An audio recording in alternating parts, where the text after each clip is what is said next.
Em que consiste a missão dos espíritos encarnados? Em instruir os homens, em lhes auxiliar o progresso, em lhes melhorar as instituições, por meios diretos e materiais. As missões, porém, são mais ou menos gerais e importantes.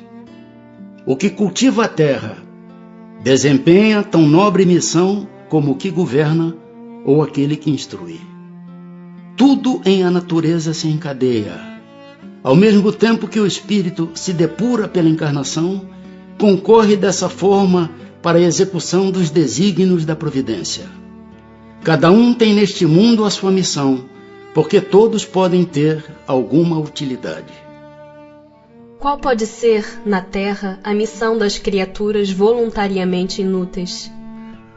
Há efetivamente pessoas que só para si mesmas vivem e que não sabem tornar-se úteis ao que quer que seja.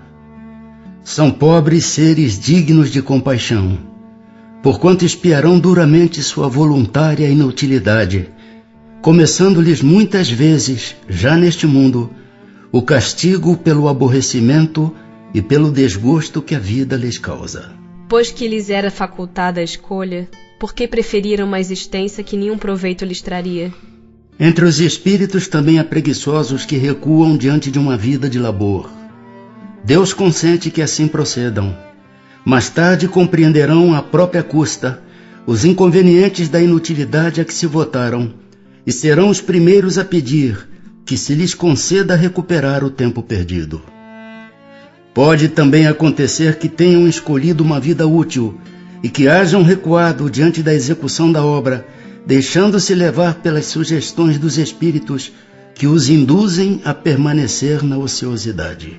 As ocupações comuns mais nos parecem deveres do que missões propriamente ditas. A missão, de acordo com a ideia a que esta palavra está associada, tem um caráter menos exclusivo, de importância, sobretudo, menos pessoal. Deste ponto de vista, como se pode reconhecer que um homem tem realmente na Terra uma determinada missão? Pelas grandes coisas que opera, pelos progressos a cuja realização conduz seus semelhantes. Foram predestinados a isso antes de nascerem os homens que trazem uma importante missão e dela têm conhecimento? Algumas vezes assim é.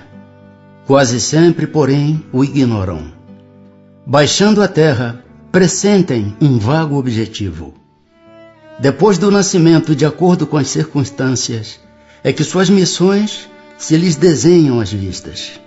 Deus os impele para a senda, onde devam executar-lhe os desígnios. Quando um homem faz alguma coisa útil, a faz sempre em virtude da missão em que foi anteriormente investido e a que vem predestinado? Ou pode suceder que haja recebido missão não prevista? Nem tudo o que o homem faz resulta de missão a que tenha sido predestinado. A miudade das vezes é um instrumento de que se serve um espírito para fazer que se execute uma coisa que julga útil. Por exemplo, entende um espírito ser útil que se escreva um livro, que ele próprio escreveria se estivesse encarnado. Procura então o escritor mais apto a lhe compreender e executar o pensamento. Transmite-lhe a ideia do livro e o dirige na execução. Ora, esse escritor não veio à Terra com a missão de publicar tal obra. O mesmo ocorre com diversos trabalhos artísticos e muitas descobertas.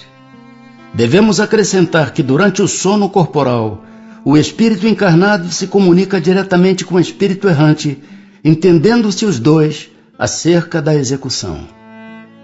Poderá o espírito, por própria culpa, falir na sua missão? Sim, se não for um espírito superior. Que consequências lhe advirão da sua falência?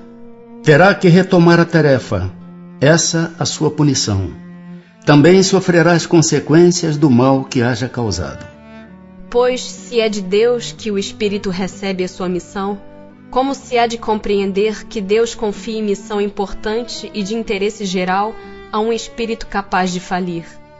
Não sabe Deus se o seu general obterá vitória ou se será vencido? Sabe-o, acreditai, e seus planos, quando importantes, não se apoiam nos que hajam de abandonar em meio à obra. Toda a questão para vós está no conhecimento que Deus tem do futuro, mas que não vos é concedido. O espírito, que encarna para desempenhar determinada missão, tem apreensões idênticas às de outro que o faz por provação? Não, porque traz a experiência adquirida. Certamente desempenham missão os homens que servem de faróis ao gênero humano, que o iluminam com a luz do gênio. Entre eles, porém, alguns há que se enganam, que de par com grandes verdades propagam grandes erros. Como se deve considerar a missão desses homens? Como falseadas por eles próprios.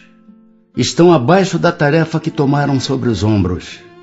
Contudo, necessário se faz levar em conta as circunstâncias. Os homens de gênio têm que falar de acordo com as épocas em que vivem, e assim, um ensinamento que pareceu errôneo ou pueril numa época adiantada, pode ter sido o que convinha no século em que foi divulgado. Pode-se considerar como missão a paternidade? É, sem contestação possível, uma verdadeira missão. É ao mesmo tempo grandíssimo dever e que envolve mais do que o pensa o homem, a sua responsabilidade quanto ao futuro. Deus colocou o filho sob a tutela dos pais, a fim de que estes o dirijam pela senda do bem, e lhes facilitou a tarefa, dando àquele uma organização débil e delicada, que o torna propício a todas as impressões.